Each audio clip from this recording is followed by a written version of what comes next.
Hello and welcome to a Smurd P video, and we have another month of Marvel Legendary Collection, and this is issue 9 with X-Men The Muir Island Saga.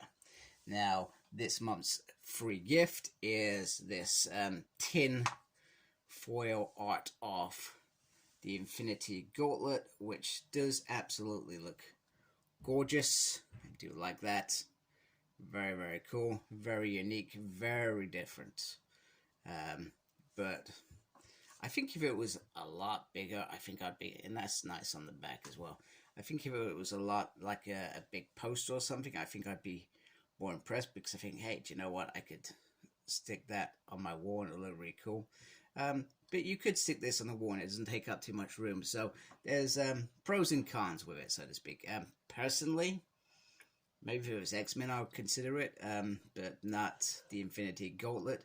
Now, I guess the thing that I feel like they're missing is if there were future free gifts that had the, what's it called? The Infinity Crusade and the Infinity, damn it, brain's gone, the one in between them.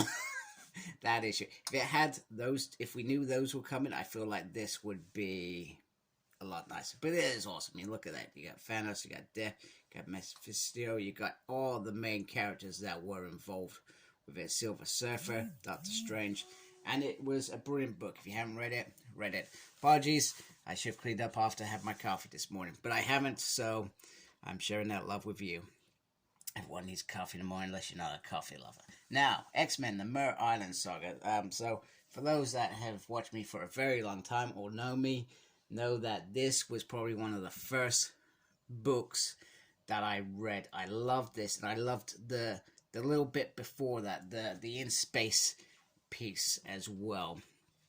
And this was the final arc that brought the original X-Men and the Australian X-Men and any other X-Men back together to make the blue and gold team. So in the front you got Shadow King, you've got, not even sure who that is, you got Professor Xavier, and then you got Colossus, who played a big role in being one of Shadow King's sort of minions, whatever you want to call it. And so you got number 12, looks like Cap's shield there on the back. Nice picture of Shadow King there, which is very cool.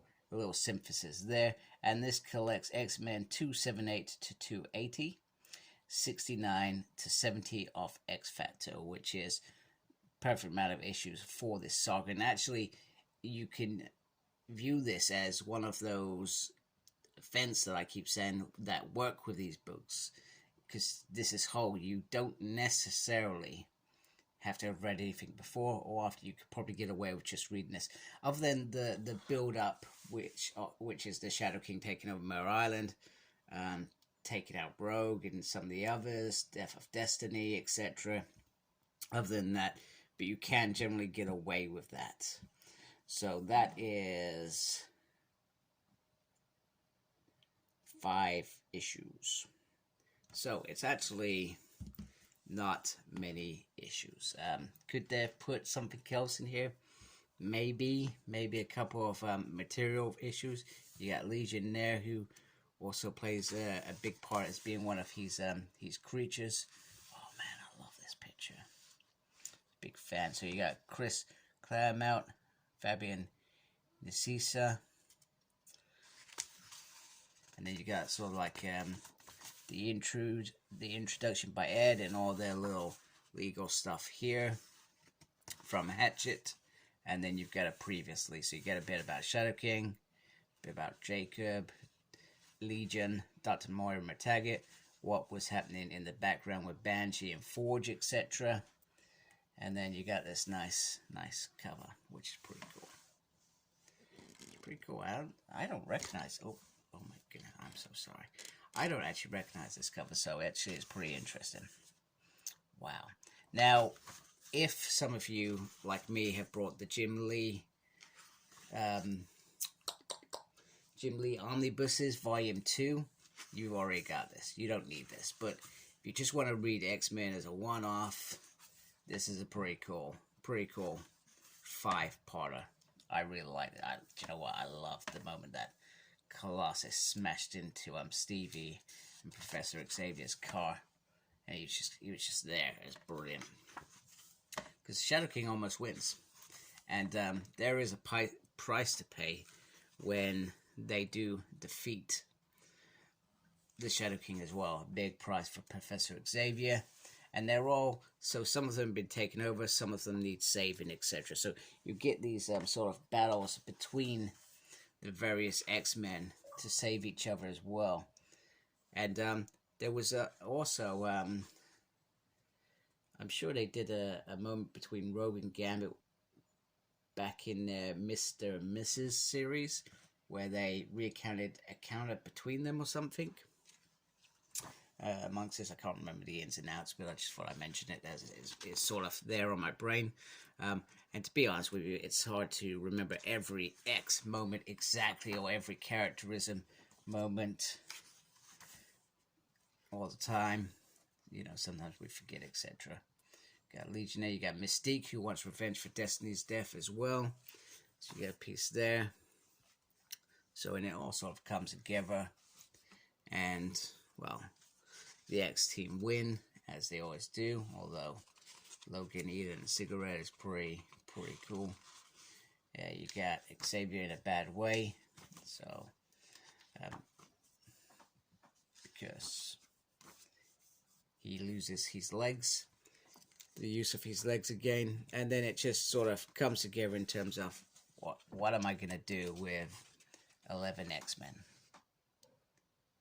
That's how it ends, and then we go into this new era of X-Men in the early 90s, with Chris Claremont starts it and then leaves it, but he has a gold and blue team, the Muir Island Saga. And then we got some nice cover art in there, which is pretty cool. I like that, classic X-Men.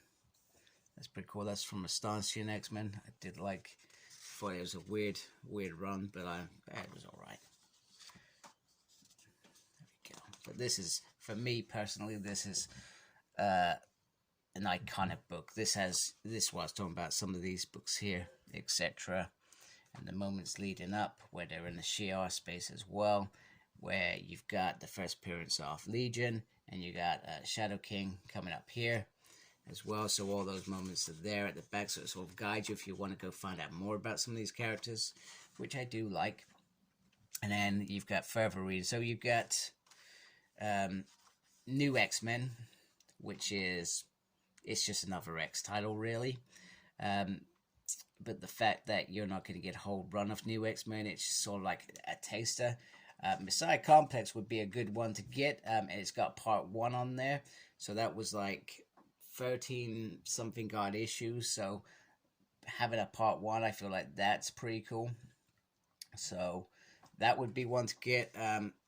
I would say you could skip that. There's a New X-Men omnibus on the way, coming out next year, I believe. Near mint condition announced that, so certainly one to get. So yeah, so this book would be a book that I would recommend you could get on its own. Read it, have some fun with it, and move on. It's not one of those ones where it teases you and then you have to go off, etc. So anyway, hope you liked my video. Please support my channel by subscribing. I really appreciate it. Make sure you look after yourself. Very important. And as always, embrace geekiness. Take care. Goodbye.